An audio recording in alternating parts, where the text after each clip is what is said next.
ഇറാനും അമേരിക്കയും തമ്മിലുണ്ടാക്കിയ സമാധാന കരാർ അല്ലെങ്കിൽ ധാരണാപത്രത്തിന് അത്രേ ആയുസ് ഉണ്ടായുള്ളൂ. അങ്ങനെ തോന്നിപ്പിക്കുന്ന തരത്തിലാണ് പശ്ചിമേഷ്യയിൽ നിന്നുള്ള വാർത്തകൾ. ഇത്തവണ ആദ്യം ആക്രമണം നടത്തിയത് ഇറാനാണ്. ഹോർമൂസ് കടലിടുക്കിലൂടെ ഇറാൻ തീരുമാനിച്ച ജലപാതയിലൂടെ മാത്രമേ കപ്പലുകൾ പോകാവൂ എന്ന നിബന്ധന പാലിക്കാത്തതാണ് പ്രകോപനമായത്. ഒമാൻ ചേർന്നുള്ള ജലപാതയിലൂടെ സഞ്ചരിച്ച കപ്പലുകളെ ഇറാൻ ആക്രമിക്കാൻ തുടങ്ങിയതോടെ അമേരിക്ക ഇറാനിൽ വ്യോമാക്രമണം നടത്തി. പിന്നാലെ ഗൾഫ് രാജ്യങ്ങളിലെ അമേരിക്കൻ കേന്ദ്രങ്ങളിലേക്ക് ഇറാൻ തിരിച്ചടിച്ചു. അങ്ങനെ വീണ്ടും കൊണ്ടും കൊടുത്തുമുള്ള ദിനങ്ങളിലേക്ക് പശ്ചിമേഷ്യ കടക്കുകയാണോ എന്ന് ആശങ്കപ്പെടേണ്ടിയിരിക്കുന്നു. ഹോർമൂസ് കടലിടുക്കിൽ തായ്വാൻ കമ്പനിയായ എവർഗ്രീൻ മറൈൻ എവർ ലവ്ലി എന്ന കപ്പലിന് നേരെയുണ്ടായ ആക്രമണമാണ് അമേരിക്കയെ ചൊടിപ്പിച്ചത്. ആക്രമണത്തെ തുടർന്ന് ഹോർമൂസ് കടലിടുക്ക് വഴി കപ്പലുകൾക്ക് സുരക്ഷയൊരുക്കുന്ന നടപടികൾ അന്താരാഷ്ട്ര മാരിടൈം ഓർഗനൈസേഷൻ താൽക്കാലികമായി നിർത്തിവെച്ചു. ഒമാൻ തീരത്തോട് ചേർന്ന ബ്രിട്ടീഷ് നാവിക ഏജൻസിയായ UKMTO നിർദ്ദേശിച്ച റൂട്ടിലൂടെ സഞ്ചരിക്കുമ്പോഴാണ് കപ്പലിന് നേരെ ആക്രമണം ഉണ്ടായത്. ഈ ഭീമൻ ചരക്ക് കപ്പലിന് നേരെ 4 ഡ്രോണുകൾ ഇറാൻ തൊടുത്തുവെന്ന് US പ്രസിഡന്റ് ഡൊണാൾഡ് ട്രംപ് ആരോപിക്കുകയും ചെയ്തു. ഇറാന്റെ ആക്രമണത്തിൽ ഒരു ഡ്രോൺ കപ്പലിൽ പതിക്കുകയും കപ്പലിന് കേടുപാടുകൾ ഉണ്ടാവുകയും ചെയ്തു. മറ്റു 3 ഡ്രോണുകൾ തകർത്തു എന്ന് ട്രംപ് സ്വന്തം സാമൂഹിക മാധ്യമമായ ട്രൂത്ത് സോഷ്യലിലൂടെ പുറത്തുവിട്ടിട്ടുമുണ്ട്. സിംഗപ്പൂർ പതാക ഘടിപ്പിച്ച ചരക്കു കപ്പലിന് നേരെയാണ് ഇറാന്റെ ഡ്രോൺ ആക്രമണം ഉണ്ടായതെന്നാണ് സൂചന.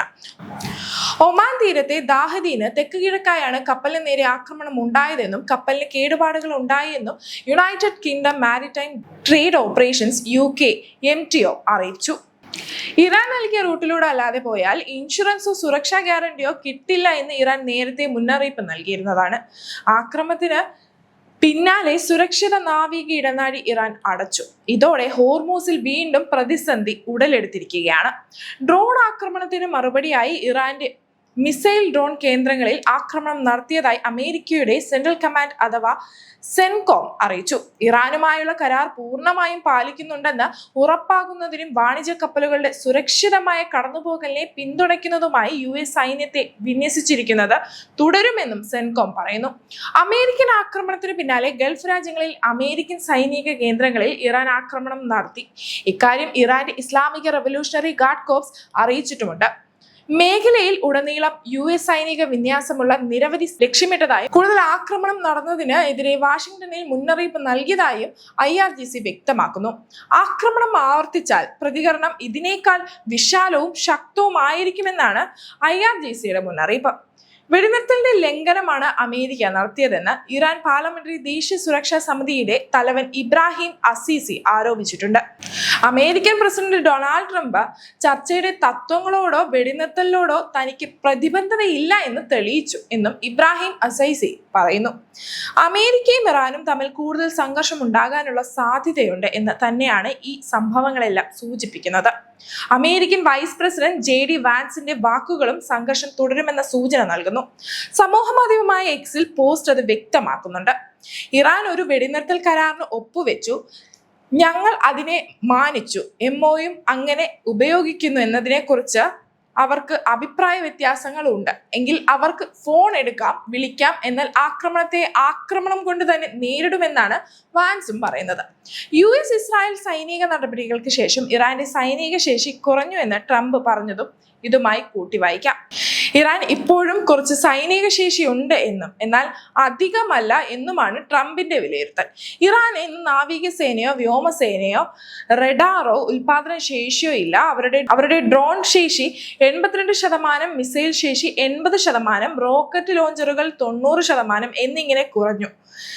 അവരുടെ നേതൃത്വം ഒരിക്കൽ കൊല്ലപ്പെട്ടു, പിന്നീട് രണ്ടാമതും കൊല്ലപ്പെട്ടു. ഇനി ആരും ഇറാന്റെ നേതാവാകാൻ ആഗ്രഹിക്കുന്നില്ല. ട്രംപ് പറയുന്നത് അങ്ങനെയാണ്. ഇറാൻ ദുർബലമാണെന്നും അവരെ എപ്പോൾ വേണമെങ്കിലും ആക്രമിക്കാമെന്നുമാണ് അമേരിക്ക കരുതുന്നത്.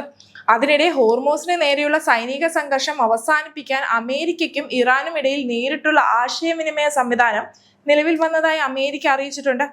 American vice president JD Vance പറയുന്നത് ഇപ്രകാരം ഇറാനിലെ ഇസ്ലാമിക റവല്യൂഷണറി ഗാർഡ് കോർപ്സും ഖത്തറിലെ ദോഹയിൽ വിന്യസിച്ചിരുന്ന US ആർമി സെൻട്രൽ കമാൻഡ് അഥവാ സെൻകോമിന്റെയും പ്രതിനിധികൾ ഇതിന്റെ ഭാഗമാകും. സംഘർഷ സാധ്യത കുറയ്ക്കുന്നതിനായി IRGCയുമായി നേരിട്ടുള്ള ഒരു ചാനൽ സ്ഥാപിക്കാൻ ടെഹ്റാനും വാഷിംഗ്ടണും സമ്മതിച്ചതായും വാൻസ് പറയുന്നുണ്ട്. അതേസമയം ഹോർമൂസ് കടലിടുക്കിൽ ഇറാൻ US നേരിട്ടുള്ള ലൈൻ ഉണ്ടെന്ന അവകാശവാദങ്ങൾ ഇറാന്റെ റവല്യൂഷണറി ഗാർഡ് വക്താവ് നിഷേധിക്കുന്നു. അവയെ ശുദ്ധ നുണ എന്നാണ് IRGC വിശേഷിപ്പിക്കുന്നത്. ഹോർമൂസ് ഇറാനിയൻ പ്രദേശമാണ്, അതിൽ യുഎസിന് ഒരു ബന്ധവുമില്ല എന്നുമാണ് IRGCയുടെ നിലപാട്. സംഘർഷത്തിന് ആക്കം കൂട്ടുന്ന തരത്തിലുള്ള പ്രസ്താവനയാണ് ഇറാനിൽ നിന്നും ഉയർന്നത്. അമേരിക്കൻ പ്രസിഡന്റ് ഡൊണാൾഡ് ട്രംപിനെ വധിക്കുന്നവർക്ക് വലിയ പാരിതോഷികം നൽകുമെന്ന് ഇറാന്റെ supreme council of the cultural റവല്യൂഷനിലെ അംഗം ഹസൻ റഹീംപൂർ അസ്കദി പറയുന്നുണ്ട്. അമേരിക്കൻ ഉദ്യോഗസ്ഥർക്കെതിരെ ആക്രമണങ്ങൾക്ക് തയ്യാറെടുക്കാൻ ഇറാന്റെ സഖ്യകക്ഷികളോട് ആവശ്യപ്പെടുകയും ചെയ്തു. ഇസ്ലാമിക റിപ്പബ്ലിക്കിന്റെ നേതാവിനെ വധിച്ചു എന്ന് ട്രംപ് അഭിമാനത്തോടെ പറയുമ്പോൾ നിങ്ങളെയും ഞങ്ങൾ വധിക്കുമെന്ന് നമ്മളും പറയണം, ഇങ്ങനെയാണ് അസ്കദി പറഞ്ഞിരിക്കുന്നത്. 2020 ഇറാനിയൻ ജനറൽ ഖാസിം സുലൈമാനിയെ കൊല്ലപ്പെടുത്തിയ US ആക്രമണത്തെക്കുറിച്ചുള്ള ട്രംപിന്റെ ആവർത്തിച്ചുള്ള പരാമർശങ്ങളും അസ്കദി വിമർശിച്ചു. ഖാസിം സുലൈമാനിയെ കൊന്നുവെന്ന് ട്രംപ് ഓരോ ആഴ്ചയും പറയാറുണ്ട്. നിങ്ങളെ വധിക്കുമെന്ന് ഞങ്ങൾക്ക് പറയാനും കഴിയും, ഞങ്ങൾക്ക് അത് ചെയ്യാനും കഴിയും എന്നാണ് അസ്കദി ഭീഷണി മുഴക്കിയിരിക്കുന്നത്. സംഘർഷാവസ്ഥ നിലനിൽക്കുമ്പോഴും ഇറാൻ US ധാരണാപത്രത്തിന്റെ അടിസ്ഥാനത്തിൽ ചർച്ചകൾ മുന്നോട്ട് പോകുന്നുണ്ട്. നാളെയും മറ്റന്നാളും സ്വിറ്റ്സർലാൻഡിൽ അടുത്ത ഘട്ട ചർച്ചകൾ നടക്കുമെന്നാണ് വിവരം. പുതിയ വികാസങ്ങൾ ചർച്ചകളെ ബാധിച്ചിട്ടില്ല എന്നാണ് സൂചന. എന്നാൽ സംഘർഷം കടുക്കുകയാണ് എങ്കിൽ ചർച്ചകൾ പൊളിയും. ആണവ പരിശോധനകൾ സംബന്ധിച്ച് ഇറാനിയൻ ഉദ്യോഗസ്ഥരുമായി ആശയവിനിമയം നടത്തിയതായി അന്താരാഷ്ട്ര ആണവോർജ agency director general Rafael Grossi പറയുന്നു. എന്നിരുന്നാലും അമേരിക്കയും ഇസ്രായേലും ബോംബിട്ട് തകർത്ത് ഇറാന്റെ ആണവ കേന്ദ്രങ്ങളിലേക്ക് IAEAക്ക് പ്രവേശനം നൽകാൻ ഇറാന് പദ്ധതിയില്ല എന്ന് ഇറാൻ വ്യക്തമാക്കിയിട്ടുണ്ട്. വാഷിംഗ്ടണുമായുള്ള അന്തിമ കരാറിന്റെ ചട്ടക്കൂടിനുള്ളിൽ മാത്രമേ അത്തരം പ്രശ്നങ്ങൾ പരിഹരിക്കപ്പെടുകയുള്ളൂ. എല്ലാ ഉപരോധങ്ങളും അവസാനിപ്പിച്ചാൽ മാത്രമേ ആണവ പരിശോധന അംഗീകരിക്കൂ എന്നാണ് ഇറാന്റെ നിലപാട്. ഇറാൻ അമേരിക്ക സംഘർഷം വീണ്ടും തലപൊക്കുമ്പോൾ ലെബനനിൽ നിന്ന് പ്രതീക്ഷയുടെ വാർത്തയാണ് പുറത്തു വരുന്നത്.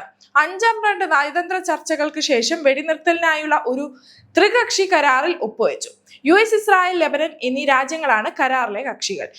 ഇസ്രായേൽ സൈന്യം കൈവശപ്പെടുത്തിയിരിക്കുന്ന പ്രദേശത്തിന്റെ ഒരു ഭാഗം ലെബനൻ സൈന്യത്തിന് കൈമാറാനുള്ള US നിർദ്ദേശം ചർച്ചകളിൽ ഇടം പിടിച്ചിരുന്നു. പക്ഷേ ഇസ്രായേലിനെ സംബന്ധിച്ചിടത്തോളം ഹിസ്ബുള്ളയുടെ പൂർണ്ണമായ നിരായുധീകരണവും അതിർത്തിയിൽ ഹിസ്ബുള്ളയുടെ സാന്നിധ്യം ഇല്ലാതാക്കലുമാണ് വെടിനിർത്തലിനുള്ള നിബന്ധന.